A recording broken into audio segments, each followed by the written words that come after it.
আমরা দেখতে চলেছি 2022 সালে রিলিজ হয় একটি অসাধারণ মুভি যার নাম হলো মুনম্যান।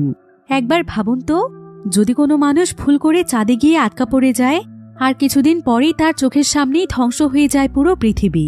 একসঙ্গে পৃথিবীর সমস্ত মানুষই মারা যায়, পৃথিবী থেকে মুছে যায় মানুষের অস্তিত্ব। বিশাল বড় এক মহাবিশ্ব, কিন্তু শুধুমাত্র চাঁদের উপর আটকা পড়ে আছে একজন মানুষ। তখন সেই মানুষটির পরিণতি কি হতে পারে? এমনই এক ইউনিক একটি কনসেপ্ট নিয়ে তৈরি করা হয়েছে আমাদের আজকের মুভিটি, যেটা শুরু থেকে শেষ পর্যন্ত পুরো গল্পটি অনেক বেশি ইন্টারেস্টিং। তাহলে চলুন ঘুরে আসা যাক চাঁদে আটকা পড়ে যাওয়া একজন মানুষের জীবনের গল্প থেকে। তো গল্পটি শুরু হয় মহাকাশের একটি দৃশ্য দেখিয়ে, যেখানে দেখা যায় যে মহাকাশ থেকে প্রচুর পরিমাণে অ্যাস্ট্রয়েড পৃথিবীর দিকে ধেয়ে আসছে। আর এই অ্যাস্ট্রয়েডগুলো মূলত ছিল চাঁদের জমিনের উপরে থাকা বড় বড় পাথরের টুকরো। তবে এই অ্যাস্ট্রয়েডগুলো পৃথিবীর দিকে ধেয়ে গেলেও এগুলো কোনো মতে পৃথিবীর পাশ কাটিয়ে চলে যায়। কিন্তু যদি ভুল করেও কোনোভাবে একটি অ্যাস্ট্রয়েড পৃথিবীতে গিয়ে পড়ে, তাহলে হয়তো পুরো পৃথিবী একদম ধ্বংস হয়ে যাবে। আর এই বিষয়টি যখন পৃথিবীর সমস্ত বিজ্ঞানীরা জানতে পারে, তখন তারা পৃথিবীকে বাঁচানোর জন্য বিভিন্ন পদক্ষেপ নিতে শুরু করে। তারা দীর্ঘদিনের অনেক প্ল্যান এবং রিসার্চ মোতাবেক একটি সিদ্ধান্ত নেয়। সেটা হলো চাঁদের উপরে তারা একটি প্রজেক্ট তৈরি করবে, অর্থাৎ সেখানে তারা বিশাল বড় একটি বেস বানাবে, যেখানে তারা প্রচুর পরিমাণে শক্তিশালী রকেট সেট করে রাখবে, যেগুলো মূলত চলবে সেন্সরের মাধ্যমে। ফলে যখনই কোনো অ্যাস্ট্রয়েড পৃথিবীর দিকে যাবে, তখনই সেন্সরের মাধ্যমে রকেট সেটা বুঝে ফেলবে আর সঙ্গে সঙ্গে শেষে অ্যাস্ট্রয়েডগুলোকে ধ্বংস করে দেবে। সেই সাথে চাঁদের যেই অংশ থেকে অ্যাস্ট্রয়েডগুলো ভেঙে ভেঙে পড়ছে, তারা বড় একটি বিস্ফোরণের মাধ্যমে সেই অংশটিকেই গায়েব করে ফেলবে। অর্থাৎ সেখানে তারা বিশাল বড় একটি বেস বানাবে, যেগুলোর মধ্যে থাকবে নিউক্লিয়ার বোম। আর এই রকেটগুলো মূলত পরিচালিত হবে সেন্সরের মাধ্যমে। তো প্ল্যান মোতাবেক পৃথিবীর সমস্ত বিজ্ঞানীরা মিলে চাঁদের উপর সেই বিশাল বড় বেসটি তৈরি করে ফেলে, যেটা করতে প্রায় বেশ কয়েক বছর সময় লেগে যায়। এরপর অনেক রিসার্চ করে নিউক্লিয়ার রকেটও তৈরি করে ফেলা হয়। অর্থাৎ তারা এখন তাদের এই প্রজেক্টে পুরোপুরিভাবে সফল, যার ফলে পৃথিবীর প্রত্যেকটি জায়গাতে মানুষ তাদের এই সাফল্যকে উদযাপন করছিল। এবার আমরা এখানে দোসান নামক একটি ছেলেকে দেখতে পাই। দোসান পেশায় ছিল একজন অ্যাস্ট্রোনট। যদিও আজকে তার সহকর্মীরা সেলিব্রেশনে ব্যস্ত ছিল, কিন্তু সেসব দিকে তার কোনো মনোযোগই ছিল না, বরং তার মনোযোগ ছিল তাদের ক্যাপ্টেন সোহির দিকে। আসলে দোসান সোহিকে অনেকদিন যাবৎ ভালোবাসে, কিন্তু সোহি এত পরিমাণ রাগী প্রকৃতির মানুষ ছিল যে দোসান তাকে কোনোদিন তার মনের কথা বলার সাহস পায়নি। দোসান ছিল খুবই মজার একজন মানুষ, সে তার কাজের প্রতিও অনেক মনোযোগী ছিল। কিন্তু সোহি যখনই তার সামনে চলে আসে, তখনই যেন তার সবকিছুই উল্টো পাল্টা হয়ে যায়। তার তো ইচ্ছে করে সারাদিন সোহিকেই দেখতে, তাই সোহির সামনে আসলে তার কাজগুলো উল্টো পাল্টা হয়ে যায়। আর আজকেও যখন দোসানের সঙ্গে এমনটাই ঘটে, সোহি তখন দোসানের উপর প্রচন্ড রেগে যায়।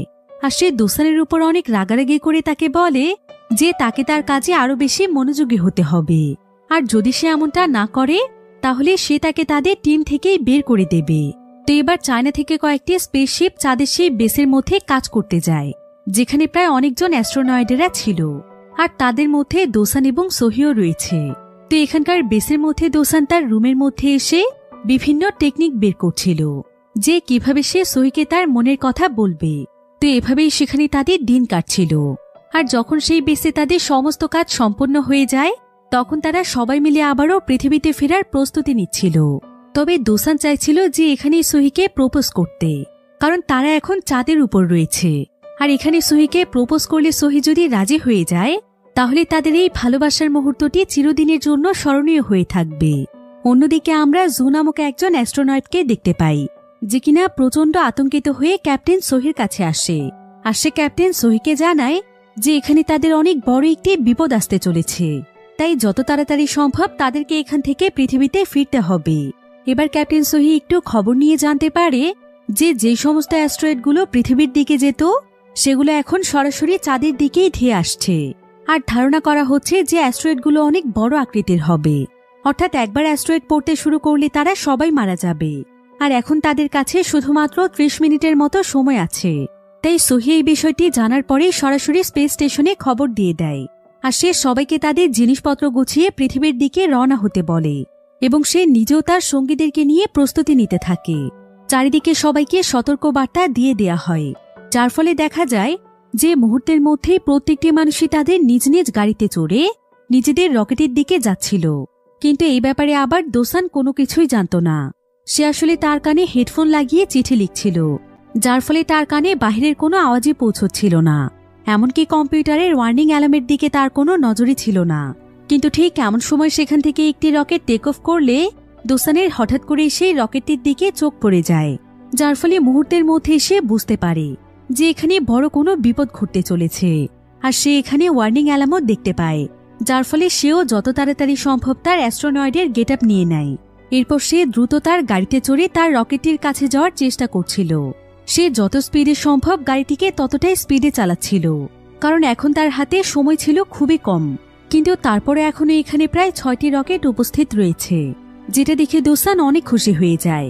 আর সে ভাবতে থাকে যে তার এখন আর কোনো চিন্তা নেই, তাই সে এবার নিশ্চিন্তে রকেটটির দিকে যেতে থাকে।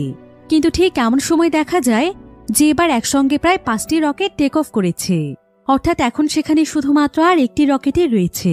এবার দোসান অনেক ভয় পেয়ে যায়, আর সে তার টিমের সঙ্গে যোগাযোগ করার আপ্রাণ চেষ্টা করে, যাতে করে তারা তাকে ফেলে না যায়।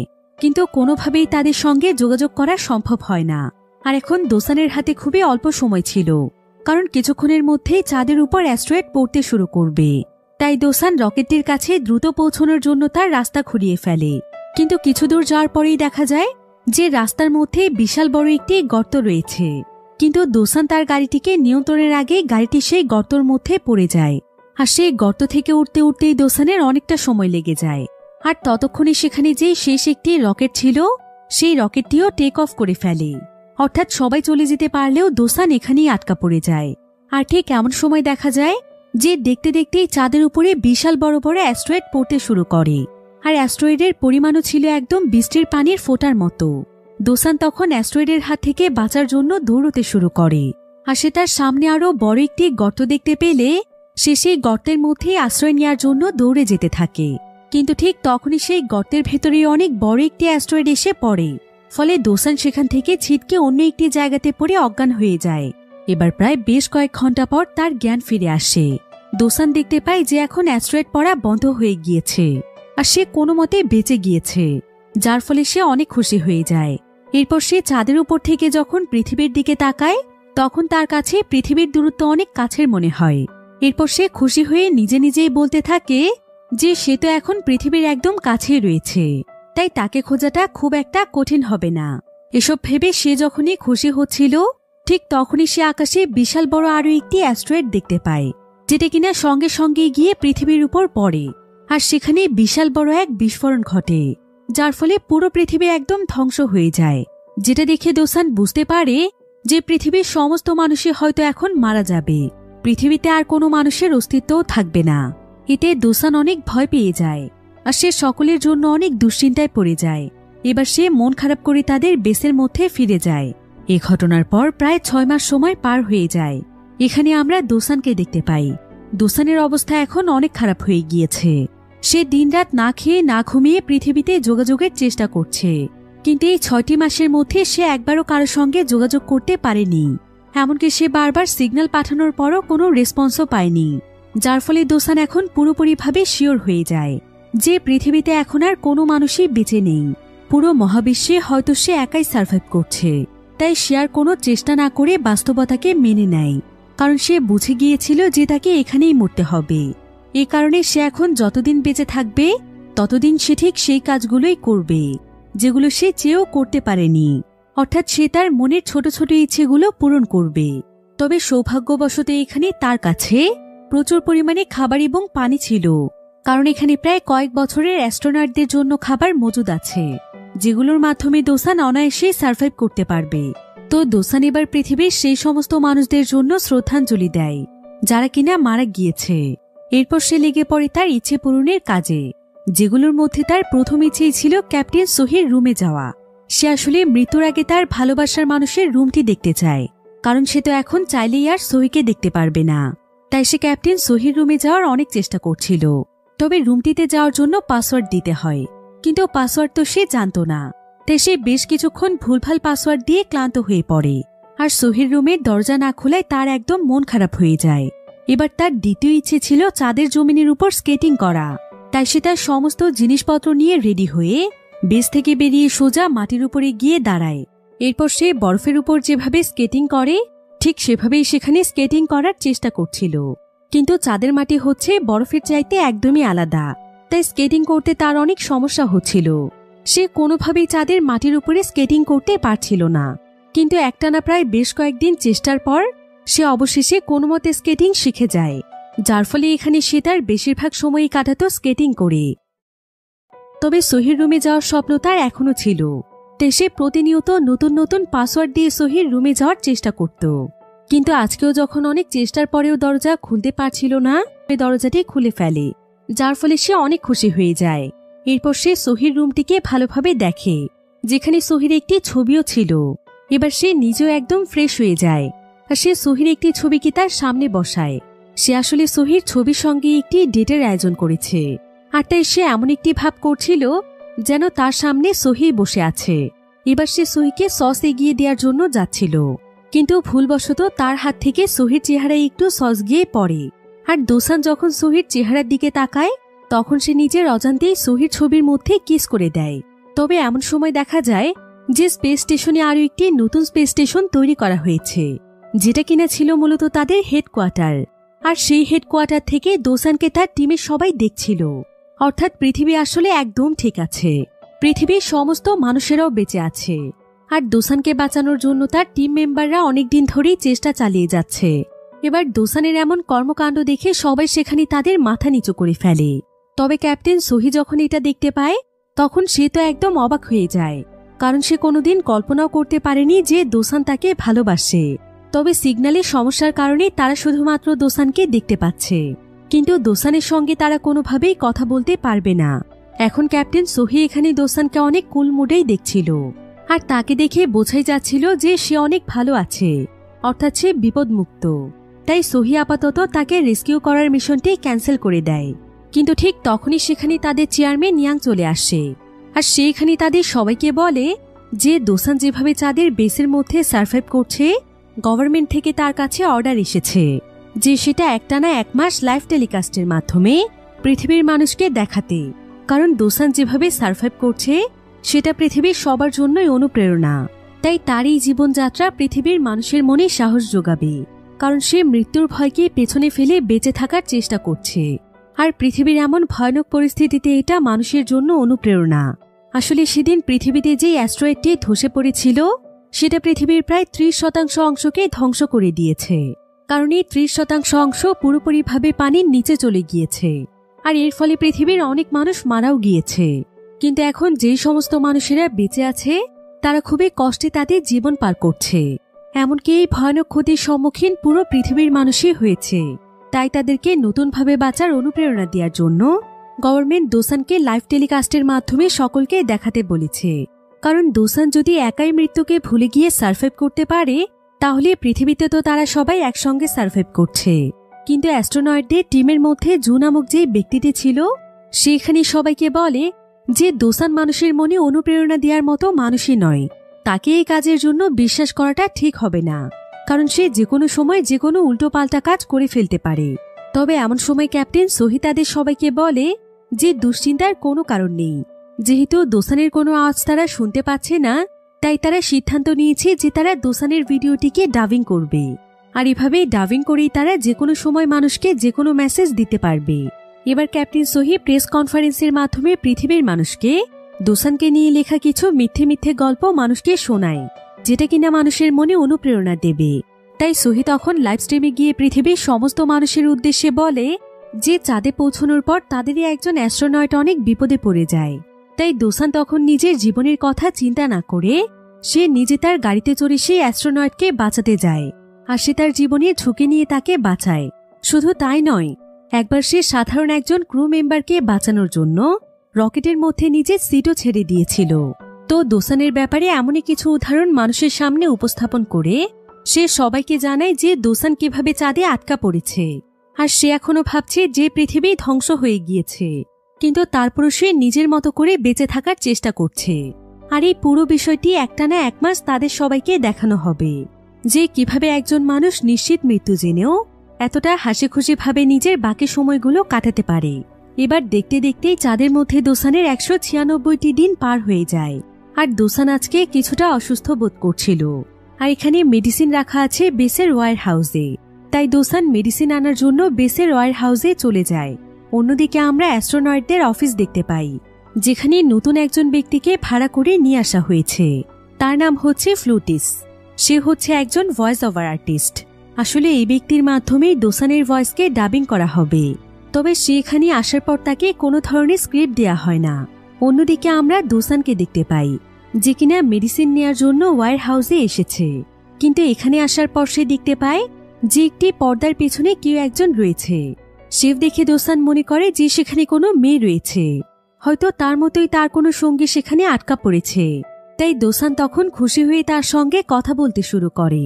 সে তার কাছে জানতে চায় যে সে কিভাবে এখানে আটকা পড়েছে, আর এতদিন সে কোথায় বা লুকিয়েছিল। কিন্তু দোসানের সঙ্গে সে কোনো কথাই বলছিল না। তাই দোসান কথা বলতে বলতে সোজা তার সামনে চলে যায়। আর সে দেখতে পায় যে এখানে আসলে কোনো মানুষ নয়, বরং বিশাল বড় একটি ক্যাঙ্গারু শুয়ে রয়েছে। আর সে শুয়ে শুয়ে বিভিন্ন ধরনের খাবার খাচ্ছে। অন্যদিকে ঠিক এমন সময় এখানকার লাইভ স্ট্রিম চালু করে দেয়া হয়। আর সেখানকার ক্যামেরা সোজা গিয়ে ফোকাস করে ক্যাঙ্গারুর উপর, যেটা দেখতে পায় ভয়েস আর্টিস্ট ফ্লুটিস। আর সে মনে করে যে ক্যাঙ্গারুর ভয়েসে হয়তো তাকে ডাবিং করতে হবে। তাই ক্যাঙ্গারুটি ঠিক যেভাবেই তার মুখ নাড়াচ্ছিল, ফ্লুটিসও ঠিক ক্যাঙ্গারুর আওয়াজ বের করে সেভাবেই ডাবিং করছিল। কারণ সে এখনো সম্পূর্ণ বিষয়টি শোনেইনি, যার ফলে মুহূর্তের মধ্যেই সিরিয়াস একটি লাইভ স্ট্রিম অনেক ফানি হয়ে যায়। আর সহিও পড়ে যায় মহাবিপদে। সে বুঝতে পারছিল না যে এই পরিস্থিতি সে কিভাবে সামলে নেবে। তো সে এখানে কোনো মতে ফ্লুটিসকে থামানোর চেষ্টা করে, কিন্তু ততক্ষণে অনেক দেরি হয়ে গিয়েছিল। কারণ প্রায় বহু মানুষই লাইভ স্ট্রিম অলরেডি দেখতে শুরু করেছে, যার ফলে সঙ্গে সঙ্গে সহি এবং জোকে চেয়ারম্যান ডেকে পাঠায়। আর সে তাদেরকে তাদের এত বড় একটি ভুলের জন্য অনেক বকাবকি করে এবং যেভাবেই হোক এই সম্পূর্ণ পরিস্থিতি সামলে নিতে বলে। চেয়ারম্যান তাদেরকে আরো জানায় যে চাঁদের বেসের মধ্যে যেই ক্যাঙ্গারুটি রয়েছে সেটা আসলে তাদের রিসার্চ টিমেরই একটি ক্যাঙ্গারু। এই ক্যাঙ্গারুটির নাম হচ্ছে কং। আসলে চাঁদের আবহাওয়াতে একটি প্রাণী কিভাবে টিকে থাকতে পারে সেটার উপর রিসার্চ করার জন্যই তাকে নিয়ে যাওয়া হয়েছিল, কিন্তু ভুলবশত তাকে তারা সেখানেই রেখে এসেছে। এরপর জানা যায় যে তারা ফ্লুটিস নামক যে ভয়েস ওভার আর্টিস্টকে নিয়ে এসেছে সে আসলে কোনো প্রফেশনাল ভয়েস ওভার আর্টিস্ট নয়, বরং সে সোশ্যাল মিডিয়ায় বিভিন্ন প্রাণীর ভয়েসে ডাবিং করে থাকে। তাই সহি এবার সিদ্ধান্ত নেয় যে তারা দোসানের ভিডিওগুলো ডাবিং এর মাধ্যমে নয়, বরং গল্প আকারে মানুষের সামনে উপস্থাপন করবে। অন্যদিকে আমরা কংকে দেখতে পাই, সে একের পর এক সেখানে বিভিন্ন জিনিসপত্র খেয়ে চলেছে। দোসান অনেক চেষ্টা করেও তাকে তার নিয়ন্ত্রণে আনতে পারেনি। সে তার সামনে লোহার একটি হাতিয়ার নিয়ে এসে দাঁড়ায়, আর সে তাকে ভয় দেখানোর চেষ্টা করে। কিন্তু কংই তখন তার কাছ থেকে হাতিয়ারটি নিয়ে নেয়, আর সে 1 সেকেন্ডের মধ্যেই এই লোহার হাতিয়ারটিকে বাঁকা করে ফেলে। দোসান বুঝতে পারে যে কংয়ের সঙ্গে শক্তিতে সে পারবে না। তাই দোসান কংকে তার নিয়ন্ত্রণে আনার জন্য সে অনেক খুঁজে খুঁজে সেখান থেকে একটি লেডিস ক্যাঙ্গারুর পোশাক বের করে। এমনকি সে কাগজ দিয়ে একটি ক্যাঙ্গারুর মুখোশ বানিয়ে নেয়। এরপর পোশাকটি পরে সে কংকে তার দিকে আকৃষ্ট করার চেষ্টা করে। আর ঘটেও ঠিক এমনটাই। কং আকৃষ্ট হয়ে তার কাছে আসলে সে দোসানের মুখোশটি খুলে ফেলে। আর মুখোশটি খুলে দোসানকে দেখতে পেয়ে সে তাকে প্রচন্ড জোরে লাথি মারে। এরপর সে তাকে অনবরত মারতেই থাকে। এদিকে এই সমস্ত দৃশ্য দেখছিল দোসানের টিম মেম্বাররা। আর ফ্লুটিস তো এখানে দোসানের ব্যাপারে সকলকে বলা তো দূরের কথা, বরং সে দোসানের কর্মকাণ্ড দেখে হাসতে হাসতে পাগল হয়ে যাচ্ছিল। এবার সহি তার টিম মেম্বারদের সঙ্গে বসে সবকিছুর ব্যাপারে প্ল্যান করছিল যে কিভাবে তারা কাজগুলো ঠিকমতো পরিচালিত করবে। কিন্তু ঠিক এমন সময় সেখানে জু এসে তাদেরকে বলে যে চাঁদে নাকি দোসান এবং কংয়ের মধ্যে বিশাল বড় একটি ফাইট হতে চলেছে। তারা দুজন নাকি একে অপরকে চ্যালেঞ্জ করেছে। এখন এই ফাইটিং ম্যাচের খবরটি জানতে পেরে সবাই অনেক এক্সাইটেড হয়ে যায়। দর্শকরা তো তাদের দুজনকে দেখার জন্য অধীর আগ্রহে বসেছিল। আর সহি এবং তার টিম দেখতে চাইছিল যে দোসান আসলে কি করতে যাচ্ছে। এবার কিছুক্ষণের মধ্যেই দোসান এবং কংয়ের মধ্যে ফাইট শুরু হয়ে যায়। দোসান বিভিন্নভাবে কংকে হারানোর চেষ্টা করছিল। এমনকি সে তাকে একটি গান নিয়ে ধাও করছিল, যেটার ভেতর থেকে ছোট ছোট বল বের হয়। এতে করে যেন চারিদিকে একদম তোলপাড় শুরু হয়ে যায়। তাদের দুজনের মধ্যে প্রচন্ড রকমের লড়াই হচ্ছিল। দোসান তো এক পর্যায়ে রাগ করে কংকে এমন জোরে একটি থাপ্পড় দেয় যে কংও তখন তাকে থাপ্পড় দিয়ে তার গাল একদম লাল করে ফেলে। যদিও কং প্রথমে ভয় পাওয়ার অভিনয় করে, কিন্তু কিছুক্ষণ পরেই সে তার সামনে এসে তাকে এমন জোরে একটি লাথি মারে যে সে সঙ্গে সঙ্গে ছিটকে পড়ে সেখানে অজ্ঞান হয়ে যায়। দোসানের এই অবস্থা দেখে সোহি অনেক ভয় পেয়ে যায়, আর সে যেভাবেই হোক সেখানে কানেকশন তৈরি করে দোসানের সঙ্গে কথা বলার চেষ্টা করে। সে বিভিন্নভাবে দোসানকে সিগন্যাল পাঠায়। এবার কয়েক ঘন্টা পর দেখা যায় যে দোসান তার জ্ঞান ফিরে পেয়েছে। আর জ্ঞান ফিরে পাওয়ার সঙ্গে সঙ্গে দোসান তার স্ক্রিনে দেখতে পায় যে তার সঙ্গে তাদের স্পেস স্টেশন থেকে কেউ যোগাযোগের চেষ্টা করেছে। অর্থাৎ পৃথিবী তাহলে ধ্বংস হয়ে যায়নি, মানুষ এখনো বেঁচে আছে, যেটা দেখে সে প্রচন্ড খুশি হয়ে যায়। সে তো খুশিতে এখানে কাঁদতে শুরু করে, যদিও সে তাদের কারো কথাই শুনতে পাচ্ছিল না। কিন্তু সবাই যে বেঁচে আছে এটাই তার সবচাইতে বড় আনন্দ ছিল। কিন্তু অন্যদিকে সোহি এবং তার টিমেরা যখন এটা দেখতে পায় তখন তারা একদম অবাক হয়ে যায়, কারণ তাদের কোনো সিগন্যাল এখনো সেখানে পৌঁছয়নি। তাহলে দোসান কিসের সিগন্যাল পাচ্ছে? আসলে কংয়ের লেজের সঙ্গে লেগে একটি ডিভাইস নড়ছিল, যেটার প্রতিফলনই কম্পিউটার স্ক্রিনে দেখা যাচ্ছে। অর্থাৎ এখনো সোহিরা দোসানের সঙ্গে যোগাযোগ করতে পারেনি, অর্থাৎ এখনো তারা তার জন্য স্পেসশিপ সেখানে পাঠাতে পারবে না। এদিকে মারামারি করতে করতে কংও অনেক ক্লান্ত হয়ে গিয়েছিল। তো দোসান যখন এখানে কাঁদছিল তখন কংয়ের অনেক মায়া হয়।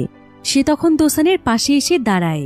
দোসান তখন তাকে কাঁদতে কাঁদতে ইশারা দিয়ে দেখিয়ে বলে যে পৃথিবী থেকে সিগন্যাল পাওয়া যাচ্ছে, খুব শীঘ্রই তারা দুজন পৃথিবীতে ফিরতে পারবে, তাদের আর কষ্ট করে এখানে থাকতে হবে না। যেটা শুনে কংও অনেক খুশি হয়।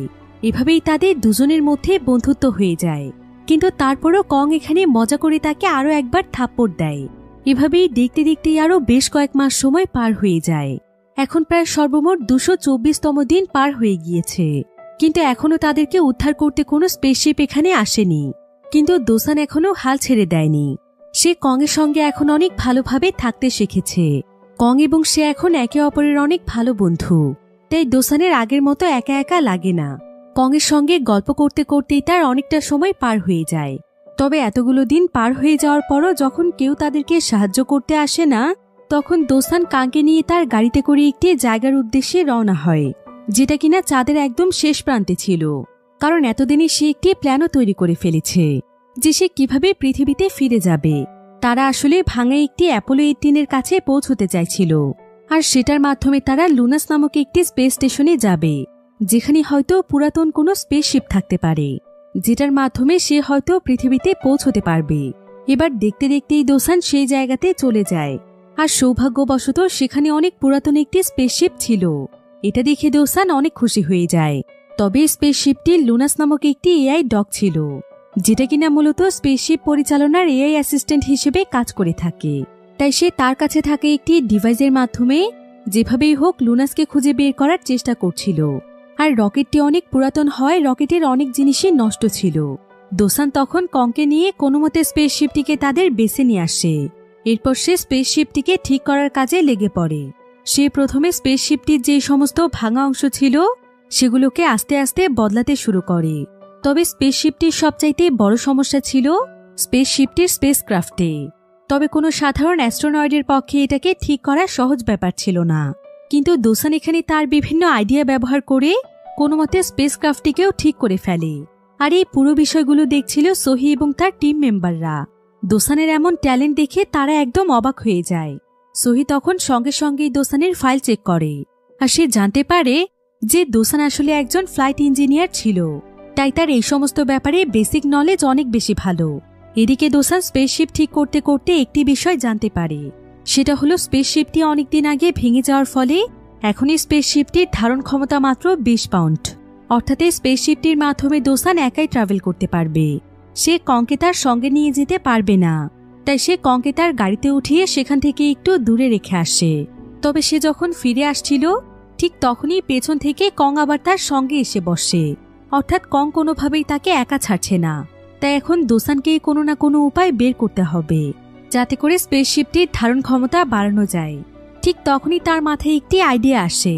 তার চাঁদের মধ্যে থাকে একটি হাতিয়ারের কথা মনে পড়ে যায়, যেটাকে সে স্পেসশিপের প্রোটোটাইপ ইঞ্জিন হিসেবে ব্যবহার করতে পারবে। আর সেটার ভেতর প্রচুর পরিমাণে নিউক্লিয়ার রয়েছে। তাই সেই হাতিয়ারটিকে নিয়ে আসাটা অনেক বেশি ঝুঁকিপূর্ণ ছিল, কারণ যে কোনো সময় বিস্ফোরণ ঘটতে পারে। তাই দোসান কংকে রেখে একাই সে সেই হাতিয়ারটিকে আনতে যেতে চায়। কিন্তু এই ঝুঁকির বিষয়টি বোঝার পরও কংও তার সঙ্গ দিতে চায়। তাই এবার তারা দুজন মিলে বেরিয়ে পড়ে হাতিয়ারটিকে আনতে। অন্যদিকে সোহি অ্যাস্ট্রোনয়েট জুয়ের কাছে জানতে চাইছিল যে দোসান যেই কাজটি করতে চাইছে সেটা সফল হবে কিনা। অ্যাস্ট্রোনয়েট জু তখন তাকে জানায় যে দোসানের পরিকল্পনা একদম ঠিক আছে, কিন্তু সেই হাতিয়ারটিকে অবশ্যই সূর্য ডোবার পূর্বেই নিয়ে যেতে হবে, তা নাহলে পরবর্তীতে সে সেটাকে আর নিয়ে যেতে পারবে না। কারণ সে যে গাড়িটি ব্যবহার করছে সেটা শুধুমাত্র সূর্যের আলোর কারণেই চলছে। এরপর তারা সবাই রিসার্চ করে জানতে পারে যে চাঁদের একদিনের সমান হচ্ছে পৃথিবীর 14 দিন। অর্থাৎ পৃথিবীতে যে জায়গাতে পৌঁছতে একদিনের সময় লাগে সেখানে চাঁদের সময় লাগবে প্রায় 14 দিন। তার মানে সূর্য একবার ডুবে গেলে দোসান যদি তার বেসে পৌঁছতে না পারে তাহলে তাকে প্রায় 14 দিন একটি জায়গাতেই আটকা পড়ে থাকতে হবে। অর্থাৎ যতক্ষণ আবারও সূর্য না উঠছে ততক্ষণ তাকে সেখানেই থাকতে হবে। যেটা জানতে পেরে তারা সবাই অনেক দুশ্চিন্তায় পড়ে যায়, কারণ সেই প্রোটোকল টাইপ হাতিয়ারটি অনেক বেশি দূরে ছিল। তবে দোসানরা যখন কিছুটা রাস্তা পার হয়ে যায় ঠিক তখনই সূর্য ডুবতে শুরু করে। তবে এখানে ঘটে একটি অবাক করা ঘটনা। দেখা যায় যে এখান থেকে দোসান উল্টো রাস্তায় যেতে শুরু করেছে, অর্থাৎ সূর্য যেদিকে যাচ্ছে সেদিকে দোসান যাচ্ছে।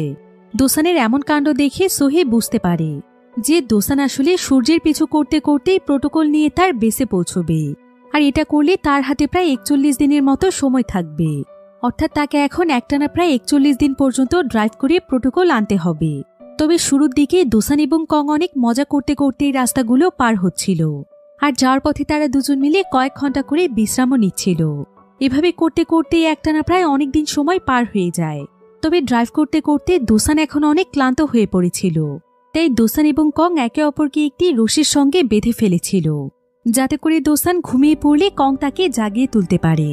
এভাবেই প্রায় একটানা বেশ কয়েকদিন ড্রাইভ করার পর তারা কোনো মতে সেই প্রোটোকল ইঞ্জিন পর্যন্ত পৌঁছে যায়। আর সেখানে গিয়ে দোসান যখন সবকিছু চেক করছিল, কং তখন একটি বাটনের সামনে গিয়ে অনবরত বাটনটিকে প্রেস করছিল। তবে সৌভাগ্যবশত এটা ছিল একটি ইঞ্জিন চেকের বাটন, তাই তারা অনেক বড় বিপদের হাত থেকে বেঁচে যায়। যার ফলে দোসান এবার রেগে গিয়ে কংকে সেখানকার একটি রুমের মধ্যে বন্দি করে ফেলে, কারণ সে যে কোনো সময় বিপদ ঘটিয়ে ফেলতে পারে। এবার দোসান সেই প্রোটোকল টাইপ ইঞ্জিনটিকে নিয়ে রওনা হয়, আর তার গাড়ির পেছনে কংয়ের সেই রুমটি লাগানো ছিল। তখন সেখানকার রাস্তাগুলো এবড়ো-থেবড়ো হওয়ার কারণে গাড়ির সেই অংশটি আলাদা হয়ে যায় যেটার ভেতর কং ছিল। কিন্তু দোসান যখন এই বিষয়টি বুঝতে পারে তখন অনেক বেশি দেরি হয়ে যায়। দোসান অনেক দূরে চলে আসে, আর সে যদি এখন আবারও কংকে ফিরিয়ে আনার জন্য যায় তাহলে যে কোনো মুহূর্তে সূর্যের আলো তার নাগালের বাইরে চলে যেতে পারে। তাই কং সবকিছু ভুলে সামনে এগিয়ে যাওয়ার সিদ্ধান্ত নেয়, আর সে অনেকটা রাস্তা চলেও আসে। কিন্তু তার কংয়ের জন্য অনেক বেশি মায়া হচ্ছিল, কারণ কং একটি প্রাণী হলেও তারও তো জীবন আছে। তাই সে তার জীবনের পরোয়া না করে সঙ্গে সঙ্গে গাড়ি ঘুরিয়ে ফেলে। আর এই সবকিছু দেখতে পাচ্ছিল পৃথিবীর মানুষেরা। কংয়ের এমন উদারতা দেখে তারা সবাই অনেক ইমোশনাল হয়ে যায়। এবার অনেকটা পথ পাড়ি দেওয়ার পর দোসান কংয়ের কাছে পৌঁছে যায়। অন্যদিকে সোহি এবং তার টিম সবকিছু রিসার্চ করে বুঝতে পারে যে দোসান এবং কং এখন সময় থাকতে থাকতে বেসে পৌঁছতে পারবে না। তাই সোহি তার টিমকে যত তাড়াতাড়ি সম্ভব লুনাস নামক সেই এআই অ্যাসিস্ট্যান্টটিকে খুঁজে বের করতে বলে, কারণ এটার ব্যাটারির মাধ্যমে দোসান বেস পর্যন্ত পৌঁছতে পারবে। অন্যদিকে আমরা দোসান এবং কংকে দেখতে পাই একটানা এত সময় ধরে ড্রাইভ করার ফলে তারা দুজনই অনেক বেশি ক্লান্ত হয়ে পড়েছিল। তবে তারা দুজনই একসঙ্গে জেগে থাকার চেষ্টা করছিল। কিন্তু কিছুক্ষণ পরে সূর্য ডুবে যায়। তাদের কাছে এখন আর মাত্র 5 ঘন্টার ব্যাকআপ ব্যাটারি ছিল, কিন্তু এই 5 ঘন্টায় কোনোভাবেই বেস পর্যন্ত পৌঁছানো সম্ভব ছিল না। অন্যদিকে আমরা লুনাসকে দেখতে পাই সোহি তাদের স্পেস স্টেশন থেকে লুনাসকে অ্যাক্টিভ করে দিয়েছিল। তাই লুনাস এখন দোসানদেরকে খুঁজছে, কিন্তু লুনাসের এখন পাওয়ার সেভিং মোড অ্যাক্টিভ ছিল, যার ফলে কিছু দূর যাওয়ার পরেই তার পাওয়ার বন্ধ হয়ে যায়। আর সঙ্গে সঙ্গে লুনাস অনেক বড় একটি গর্তের মধ্যে গিয়ে পড়ে, যেটা দেখে পৃথিবীর সবাই একদম হতাশ হয়ে যায়। অন্যদিকে সূর্য ডুবে যাওয়ার ফলে দোসান এবং কং ঠান্ডায় একদম জমে যাচ্ছিল, যার ফলে তারা গাড়িটিও ঠিকমতো চালাতে পারছিল না। তাই তারা দুজন মিলে বাইরে এসে বসে থাকে। তাদের কাছে এখন আর মাত্র 3 ঘন্টার অক্সিজেন ছিল। তবে দোসান কংয়ের সঙ্গে গল্প করতে করতে তার মনোযোগ অন্যদিকে রাখার চেষ্টা করছিল, যাতে করে ঠান্ডা একটু কম মনে হয়। তবে কিছুক্ষণ পর দোসান দেখতে পায় যে কং সেখানে একটি রিফ্লেকশন দেখতে পেয়ে সেটার পিছু করছে। আর এটা দেখে দোসানের মাথায় অনেক ভালো একটি আইডিয়া চলে আসে। সে তখন এক মুহূর্ত সময় নষ্ট না করে তার গাড়ির এক পাশের একটি দরজা ভেঙে ফেলে, যেটা কিনা একদম ফ্ল্যাট ছিল। সে আসলে এটাকে একটি স্কেটার হিসেবে ব্যবহার করবে। তো দোসান এবার কংকে একটি রশির সাহায্যে এটার সঙ্গে বেঁধে ফেলে। এরপর সে একটি রিফ্লেকশন তৈরি করে কংয়ের সামনে সেই রিফ্লেকশনটি ফেলে।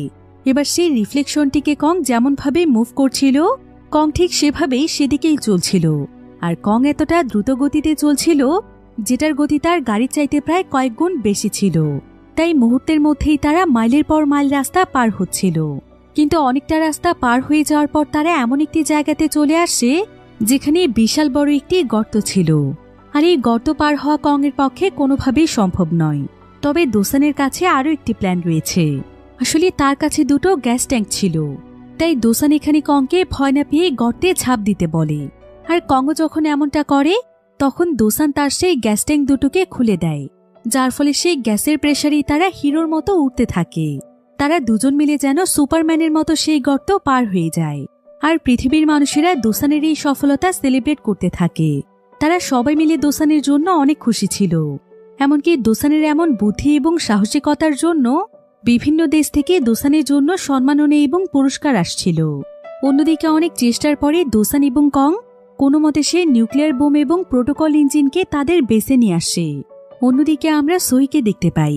সোহি এখানে তাদের চেয়ারম্যানকে জানায় যে আর মাত্র 3 মাসের মধ্যে তাদের সমস্ত কমিউনিকেশন ঠিক হয়ে যাবে। আর তখন তারা সরাসরি দোসানের সঙ্গে যোগাযোগও করতে পারবে। এমনকি দোসানকে ফিরিয়ে আনার জন্য তারা স্পেসশিপও পাঠাতে পারবে। অর্থাৎ আস্তে আস্তে প্রায় সবকিছুই ঠিক হয়ে যাচ্ছিল। আর দোসানও এখন অনেক খুশি ছিল, কারণ সে এখন প্রোটোকল ইঞ্জিনকে কাজে লাগিয়ে কংকে নিয়ে পৃথিবীর দিকে ফিরবে। কিন্তু মহাকাশের আরও একটি ভয়ানক বিষয় সম্পর্কে কেউ এখনো জানত না। সেটা হলো পৃথিবীর দিকে এখনো অনেক বড় একটি অ্যাস্ট্রয়েড ধেয়ে আসছে, যেটার আকৃতি এতটাই বড় ছিল যে এটা চাঁদসহ পৃথিবীকেও ধ্বংস করে দিতে পারে। আর এই অ্যাস্ট্রয়েডটির নাম হচ্ছে পাই। অন্যদিকে দোসান মনের আনন্দে কংয়ের সঙ্গে খেলছিল, কিন্তু কিছুক্ষণ পরেই সে দেখতে পায় যে কং সেখানকার কয়েকটি তার নাড়ছে, যার ফলে তার কম্পিউটার স্ক্রিনে কিছু সিগন্যাল দেখা যাচ্ছে। আর এটা দেখে কং বুঝতে পারে যে আগেরবারও হয়তো সে সিগন্যাল কংয়ের কারণেই দেখতে পেয়েছিল, যার ফলে দোসানের অনেক মন খারাপ হয়ে যায়। তার আবারও মনে হয় যে পৃথিবীতে তাহলে হয়তো আর কেউ বেঁচে নেই। অন্যদিকে সোহি এবং তার টিম মিলে এবার পুরো দমে কাজ শুরু করে দিয়েছে, যাতে করে যত তাড়াতাড়ি সম্ভব কমিউনিকেশন লাইন ঠিক করা যায়। এদিকে দোসান এখন অনেক বেশি ডিপ্রেসড হয়ে গিয়েছিল, তাই সে এবার কংয়ের জন্য সেখানে একটি মেয়ে ক্যাঙ্গারুর স্ট্যাচু তৈরি করে দেয়। আর সে কংকে বেসের মধ্যে রেখে বাহিরে চলে আসে। দোসান আসলে আত্মহত্যা করার সিদ্ধান্ত নিয়েছে। তবে অন্যদিকে সোহি যখন এই বিষয়টি জানতে পারে তখন সে লাইভ স্ট্রিমের মাধ্যমে পৃথিবীর সমস্ত মানুষের কাছে অনুরোধ করে যে তারা যে যেখানে আছে প্রত্যেকেই যেন ফ্ল্যাশলাইট অন করে চাঁদের দিকে মারে, যাতে করে যেভাবেই হোক দোসান বুঝতে পারে যে পৃথিবীতে এখনো মানুষ বেঁচে আছে। এবার দোসান যখনই আত্মহত্যা করার জন্য তার স্যুটটি খুলে ফেলছিল, ঠিক তখনই সে পৃথিবীর বিভিন্ন জায়গা থেকে আলো আসতে দেখতে পায়। এতে সে বুঝতে পারে যে পৃথিবীতে এখনো মানুষ বেঁচে আছে। দোসান খুশিতে কাঁদতে কাঁদতে সেখানে হাঁটু গেড়ে বসে পড়ে, আর তার মাঝে আবারও আত্মবিশ্বাস ফিরে আসে। তাই সে পুরো দমে কমিউনিকেশন লাইন ঠিক করার কাজে লেগে পড়ে। আর অনেক চেষ্টার পর কোনো মতে সে নিজেই কমিউনিকেশন লাইন ঠিক করে ফেলে, যার ফলে তার সঙ্গে শহীদের টিমের কানেকশন তৈরি হয়ে যায়। দোসান তাদের সবাইকে দেখে অনেক ইমোশনাল হয়ে যায়। তারা দোসানের সঙ্গে আরো অনেক কথা বলার চেষ্টা করে, কিন্তু দোসানের মুখ দিয়ে কোনো কথাই বের হচ্ছিল না। তাই তারা সবাই সোহিকে দোসানের সামনে নিয়ে আসে। আর সোহি যখন দোসানকে হ্যালো বলে তখন দোসান তার সঙ্গে কথা বলতে শুরু করে। এবার সোহির পুরো টিম এবং দোসান মিলে তাদের কাজ শুরু করে দেয়। আর খুব অল্প সময়ের মধ্যেই সোহির ইনস্ট্রাকশনের মাধ্যমে দোসান তার স্পেসশিপটিকে পুরোপুরিভাবে তৈরি করে ফেলে। আর সে পৃথিবীতে ফেরার জন্য একদম প্রস্তুত হয়ে যায়। এবার সেদিন রাতের বেলা দোসান সোহির সঙ্গে কথা বলার সুযোগ পায়। দোসান তখন সোহিকে বলে, আমি এখানে কি কি করেছি তুমি তো সেগুলো সব দেখেছ, আর এটাও জেনে গিয়েছো যে আমি তোমাকে ভালোবাসি। তাই আমি আর তোমার কাছ থেকে কিছু লুকোবো না। আসলে আমি অ্যাস্ট্রয়েডদের গ্রুপে জয়েন করেছিলাম শুধুমাত্র তোমার জন্য। আমি প্রথমে একজন ফ্লাইট ইঞ্জিনিয়ার ছিলাম, কিন্তু একদিন হঠাৎ করে আমি তোমাকে দেখতে পাই। আর প্রথম দেখাতেই তোমাকে আমি এত পরিমাণ ভালোবেসে ফেলেছি যে সেদিনের পর থেকে আমার জীবন জুড়ে শুধু তুমিই আছো। তাই অনেক কষ্ট করে আমি ইঞ্জিনিয়ার সেক্টর থেকে এই সেক্টরে এসেছি, আর অনেক বেশি পরিশ্রমের পর আমি তোমার টিমে জয়েন হতে পেরেছি। তবে এটা জানতে পেরে সোহি অনেক অবাক হয়ে যায়, কারণ একটা মানুষ এতটা পাগল কিভাবে হতে পারে। কিন্তু ভেতরে ভেতরে সোহির কাছে বিষয়টি বেশ ভালো লাগে। তার মনেও দোসানের প্রতি আস্তে আস্তে ভালো লাগা তৈরি হয়ে যায়। এবার পরের দিন দোসান কংকে নিয়ে একদম পৃথিবীতে ফেরার জন্য প্রস্তুত হয়ে যায়। এমনকি তারা স্পেসশিপে উঠে স্পেসক্রাফট লঞ্চ করে দেয়, যেটা দেখে পৃথিবীর সমস্ত মানুষেরা অনেক খুশি ছিল। কারণ আজকে প্রায় 983 দিন পর তারা দুজন চাঁদ থেকে পৃথিবীতে ফিরছে, আর তারা এখন মেন স্পেস স্টেশনে চলে এসেছে।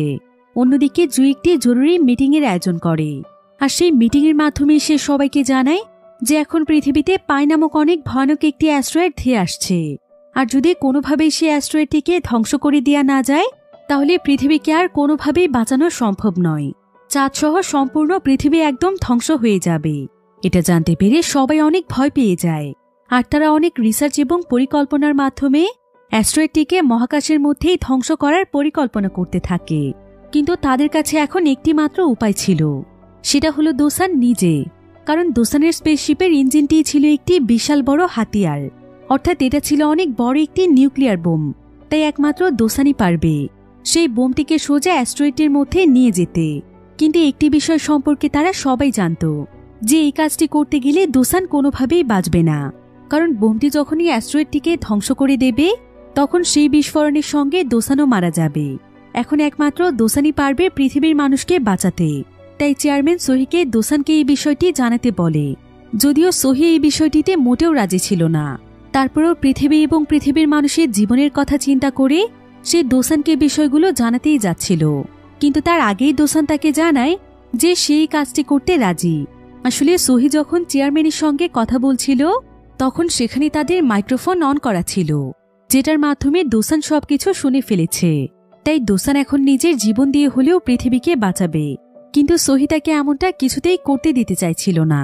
তবে দোসান ভালোভাবেই জানত যে এটাই তার সোহির সঙ্গে শেষ কথা। তাই সেখানে সোহিকে বলে যে সে সবসময় সোহিকে মন থেকে ভালোবেসেছে, তাই সে চায় সোহি যেন সবসময় খুশি থাকে। যদি আজ তার কিছু হয়েও যায় তাহলে সে যেন তার জন্য একদম মন খারাপ না করে, সে যেন নতুনভাবে তার জীবন শুরু করে। আর তাকে যেন সে তার মনের একটি কোণাতে একটু জায়গা দেয় এবং কোনোদিন যেন তাকে ভুলে না যায়। এটাই হবে তার জীবনের সবচাইতে বড় প্রাপ্তি। এই বলেই দোসান কংকে একটি ছোট্ট স্পেসশিপে বেঁধে ফেলে। তবে দোসান জানত যে সে শেষবারের মতো কংকে দেখছে, তাই সে কাঁদতে কাঁদতে কংকে বিদায় জানায়। আর সে তাকে মন থেকে ধন্যবাদ দেয়, কারণ জীবনের সবচাইতে কঠিন সময়ে সে কংকে তার পাশে পেয়েছে। কংও এখানে অনেক ইমোশনাল হয়ে যায়। সে কোনোভাবেই দোসানকে ছেড়ে কোথাও যেতে চাইছিল না, কিন্তু দোসান তাকে স্পেসশিপে করে পৃথিবীর দিকে পাঠিয়ে দেয়। অন্যদিকে পৃথিবীর সমস্ত মানুষদেরকে একটি বাংকারে নিয়ে আসা হয়, যাতে করে তারা সবাই সুরক্ষিত থাকতে পারে। এবার দোসান প্রচুর পরিমাণে অ্যাস্ট্রয়েডের মধ্যে এসে পড়ে, যার ফলে ধাক্কা খেয়ে তার স্পেসশিপটি ঘুরতে থাকে। দোসান তখন স্পেসশিপ থেকে নিউক্লিয়ার বোমটিকে আলাদা করে ফেলে। এরপর সে এটার ভেতর থেকে বেরিয়ে এসে সোহিকে বলে লাইভ স্ট্রিম অন করতে, যেখানে পৃথিবীর সমস্ত মানুষেরা তাকে দেখছিল। এবার দোসান পৃথিবীর সবাইকে অনেক ধন্যবাদ জানায় তাকে এতটা ভালোবাসার জন্য। সে তার পুরো জীবনে এত ভালোবাসা কোনোদিনও পায়নি, তাই সে সকলের কাছে অনেক বেশি কৃতজ্ঞ। এসব বলে দোসান সেখানে একটি গান গাইতে শুরু করে, আর সোহি এই গানটি শুনতে পেয়ে অনেক ইমোশনাল হয়ে যায়, কারণ এই গানটি ছিল সোহির সবচাইতে প্রিয় একটি গান। এবার দোসান তার নিউক্লিয়ার বোম নিয়ে সেই পাই নামক অ্যাস্ট্রয়েডটির একদম কাছে চলে আসে, কিন্তু সোহি কোনোভাবেই এই মিশনটি কমপ্লিট করতে প্রস্তুত ছিল না। তাই দোসান তখন সোহিকে তার মনে সাহস জোগাতে বলে, আর বলে সবকিছু ভুলে গিয়ে শুধুমাত্র মানুষের কথা ভাবতে। এরপর দোসান সোহির পছন্দের সেই গানটি গাইতে গাইতে পৃথিবীর মানুষকে বাঁচাতে তার মৃত্যুর দিকে এগিয়ে যায়। এদিকে আজকে দোসানের জন্য পৃথিবীর প্রত্যেকটি মানুষের চোখেই অশ্রু ঝরছিল। অন্যদিকে দোসান হাসি মুখে অ্যাস্ট্রয়েডটির একদম কাছে চলে যায়, কিন্তু সোহি এখানে কিছুতেই নিউক্লিয়ার বোমের বাটনটি প্রেস করছিল না। তার এখানে বারবার দোসানের সেই সমস্ত কথা মনে পড়ছিল, যে অল্প কিছু সময় দোসান তার সঙ্গে কাটিয়েছে। তবে এমন সময় দোসান সোহিকে তার দায়িত্বের কথা আবারও মনে করিয়ে দেয়, আর বলে যে সোহি যদি তাকে সত্যিই ভালোবেসে থাকে তাহলে সেই মিশনটি কমপ্লিট করবে, কারণ দোসানও মন থেকে এটাই চায়। এবার কিছুক্ষণের মধ্যেই দেখা যায় যে মহাকাশে বিশাল বড় একটি বিস্ফোরণ ঘটে। সেই পাই নামক অ্যাস্ট্রয়েডটি ছোট ছোট টুকরোতে বিভক্ত হয়ে যায়, আর এই অ্যাস্ট্রয়েডের টুকরোগুলো পৃথিবী থেকে খসে যাওয়া তারার মতো লাগছিল। যে দৃশ্য পৃথিবীর প্রত্যেকটি মানুষই দেখছিল, আর তারা দোসানের এত বড় ত্যাগ এবং সাহসিকতার জন্য প্রত্যেকেই তাকে সেলুট করছিল। এমনকি এই দৃশ্য কঙ্গো দেখছিল, অর্থাৎ কঙ্গো সুরক্ষিতভাবে পৃথিবীতে পৌঁছে গিয়েছে। এদিকে ভিড়ের মধ্যে একজন ছেলে তার ছোট বোনকে বলে যে আজকে তারা সবাই যে নতুন জীবন পেয়েছে সেটা শুধুমাত্র মুনম্যানের জন্য। এবার দেখতে দেখতে প্রায় 10 বছর সময় পার হয়ে যায়। দোসানের অবদান এবং মানুষের কঠোর পরিশ্রমের ফলে পৃথিবীর সবকিছু এখন একদম স্বাভাবিক হয়ে গিয়েছে। এখানে লিসি নামক অ্যাস্ট্রয়েডদের নতুন চেয়ারম্যান জানায় যে প্রায় 10 বছর পর মানুষ আজকে আবারও চাঁদে যাওয়ার উদ্দেশ্যে রওনা হয়েছে। সহিও তার পুরো টিমের সঙ্গে চাঁদে যাচ্ছে। আর যখন সে চাঁদে গিয়ে ল্যান্ড করে তখন সে তার কল্পনায় সেখানে দোসানকে দেখতে পায়। আর তাকে দেখে সহি সেখানে প্রচণ্ড কাঁদছিল। সহি আসলে আজও দোসানকে ভুলতে পারেনি। এবার সহি চাঁদের উপর দাঁড়িয়ে পৃথিবীর দিকে তাকায়, আর তার পাশেই দাঁড়িয়েছিল দোসান, যাকে সে কল্পনায় দেখছিল। সহি তখন দোসানকে পৃথিবীর দিকে দেখিয়ে বলে, ওই যে পৃথিবীর চারিপাশে গোল কিছু তারা দেখছো, সেগুলো হচ্ছে সে অ্যাস্ট্রয়েডের ধ্বংসাবশেষ, যেখানে তুমিও জড়িয়ে আছো। আর পৃথিবী শেষ হয়ে যাওয়ার আগ পর্যন্ত এভাবেই তোমার স্মৃতিগুলো পৃথিবীর চারিদিক জুড়ে থাকবে, আর তুমি জুড়ে থাকবে আমার মনে। এভাবেই একটি হৃদয়স্পর্শী এন্ডিংয়ের মাধ্যমে গল্পটি এখানেই শেষ হয়ে যায়। আমি না খায় থাকলে আমার দেখে, আমি না খায় থাকলে যদি আমার না দেখে, আমি চা বেচলে আমার দেখলে আমার কি আসে যায়? কিচ্ছুই তো আসে যায়। আমার খারাপ সময় তো কেউ এসে আমার বলে না চল নিয়ে 10,000 টাকা তুই এটা কিছু কর। তাহলে আমার ভালো সময় যদি চা বেচলে হয়,